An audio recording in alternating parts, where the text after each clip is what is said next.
Saya Destiana Mutiara Nur Aini dengan NIM 22301152 Prodi PGIC Fakultas Institut Pangeran Darmakusuma. Nah, di video kali ini saya bertema tentang penggunaan media gambar di pembelajaran IPA sekolah dasar. Nah, untuk memenuhi tugas dari mata kuliah media pembelajaran oleh Bapak Oki Arif Wahyudin, MPU. Baik, untuk mempersingkat waktu, mari simak video berikut ini. Penggunaan media gambar dalam pembelajaran mata pelajaran IPA di sekolah dasar. Nah, media pembelajaran ini merupakan salah satu bentuk dari media ajar yang termasuk dengan jenis media visual. Yang dimana visual juga bukan hanya sekedar gambar, tapi ada juga seperti lukisan, potret, slide, ada juga film, proyektor, seperti dan bentuk gambar-gambar lainnya. Nah, kenapa sih sangat penting untuk di pembelajaran IPA? Karena di setiap pembelajaran IPA sangat penting karena terdapat adanya peristiwa-peristiwa tentang alam, dan kemampuan berpikir, bekerja, dan bersikap ilmiah juga. Nah, seperti misalnya peristiwa rantai makanan, di sana juga ada bentuk-bentuk awan, misalnya ular memakan katak, elang memakan ular, nah seperti itu contohnya. Agar lebih jelas juga kepada siswa. Nah, di sini juga di dalam media pembelajaran IPA juga dalam media gambar terdapat tujuannya. Tujuannya itu satu, memusatkan perhatian siswa. Kenapa? Karena siswa akan lebih memperhatikan sesuatu yang misalnya buat siswa itu tertarik. Dengan gambar itu bikin siswa itu tertarik. Jadi siswa itu akan memperhatikan materi yang kita terangkan dalam media gambar tersebut.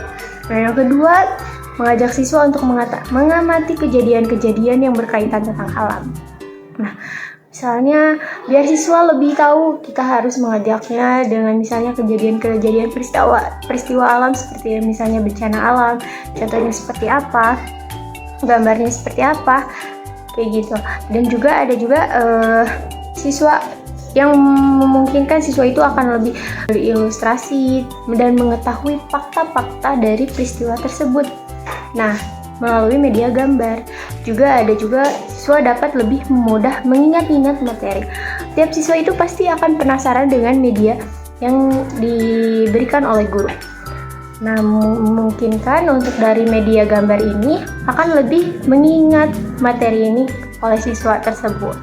Dan juga siswa dapat meningkatkan kemampuan dalam seni menggambar atau ilustrasi.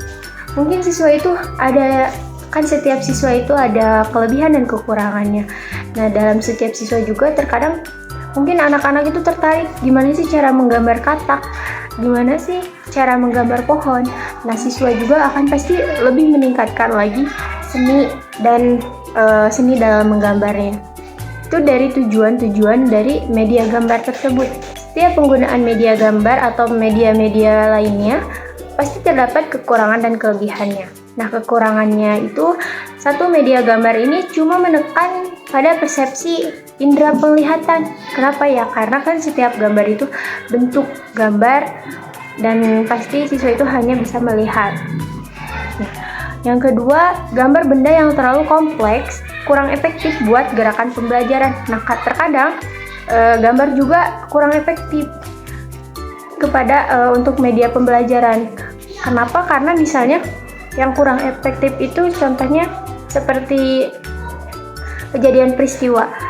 Kadang kita itu hanya bisa menggambarkan, tapi anak-anak itu tidak bisa mengetahuinya. Nah, lebih baik kalau itu untuk video aja. Nah, ada juga ukurannya teramat terbatas. Kenapa? Karena setiap gambar itu mungkin kita hanya ukurannya itu sebatas ukuran A4 seperti HPS kayak gitu. Nah, itu sangat terbatas, tapi tergantung kepada gurunya juga ya untuk media pembelajarannya. Nah, kelebihannya itu gambar lebih realistis menunjukkan suatu kejadian apapun itu.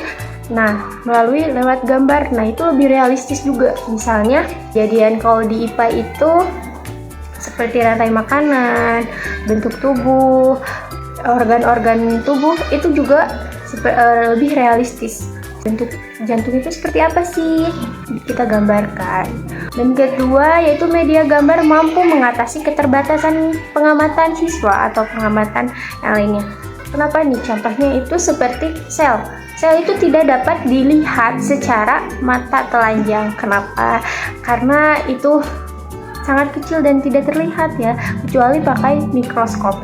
Tetapi kalau dalam keterbatasan itu kita bisa menguranginya dengan media gambar. Kita dapat potretannya, kita kasih lihat ke anak-anak, dan itu anak-anak juga akan mengetahuinya. Dan ketiga, gambar bisa diperjelas sebuah masalah dalam hal apa saja, maka akan mencegah menimbulkan kesalahpahaman. Misalnya itu dari perbedaan-perbedaan peristiwa, nah itu juga akan mengurangi atau mencegah kesalahpahaman. Nah, dapat disimpulkan bahwa penggunaan media gambar ini siswa akan lebih aktif dalam pembelajaran dan dapat meningkatkan hasil belajarnya. Karena dengan media, pembelajaran membuat siswa menjadikan pengetahuannya lebih luas dan tidak mudah dilupakan. Sekian dari saya. Wassalamualaikum warahmatullahi wabarakatuh.